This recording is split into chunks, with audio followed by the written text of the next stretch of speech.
जगात कोणकोणती फळं आहेत? द्राक्ष,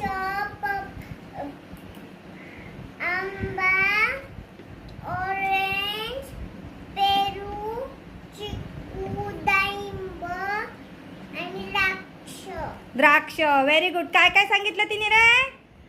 काय काय म्हणून सांगितलं सांगा बघू सगळे.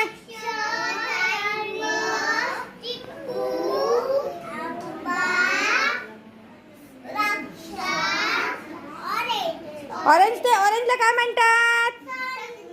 संत्री. आपण मराठीमध्ये काय म्हणतो? संत्री. आवडली का रे सगळ्यांना फळं?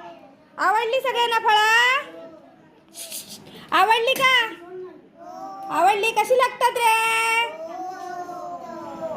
कशी लागतात? मस्त. चला बघू, खायला सुरू करा.